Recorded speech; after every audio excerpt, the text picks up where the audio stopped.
बघा, ए आणि बी यांच्या वयाचं गुणोत्तर 2:5 आहे. त्यांच्या वयाची बेरीज 63 असल्यास याचं वय काय, असा प्रश्न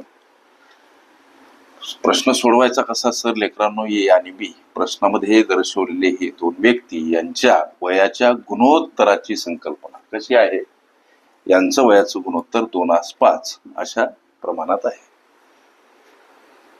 आणि त्यांच्या वयाची बेरीज दर्शवली 63 वर्ष. ही दर्शवलेली बेरीज त्यांच्या वयाची आजच्या वयाची बेरीज आहे. आजची त्यांची वय काय काढण्यासाठी चलपद यक्स वापरायचा असते. ही जी त्यांची समीकरण स्वरूप वय इथं आम्हाला प्राप्त होतात.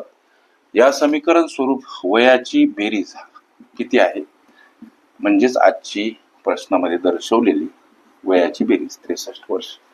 ही जर बेरीज केली 7 यक्स समोर 63 यक्सला जेव्हा एकटं कराल तेव्हा 7 भागीला का मांडायचे सर?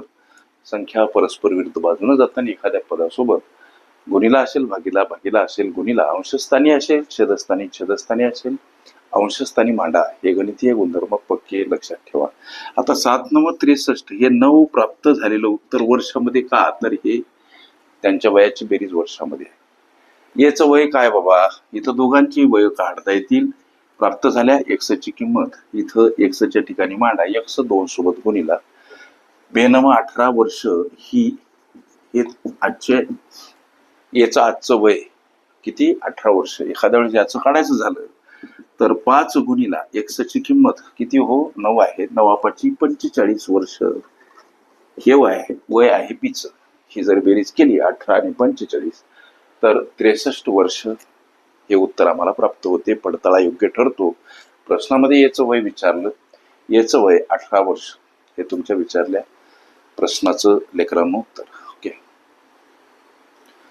गुणोत्तर प्रमाण वयवारी ह्या माझ्या प्लेलिस्ट अवश्य बघा. त्यामध्ये विविध स्पर्धकांनी विविध अंगांनी विचारल्या संभाव्य अशा असंख्य प्रश्नांचा सराव तुम्हाला करता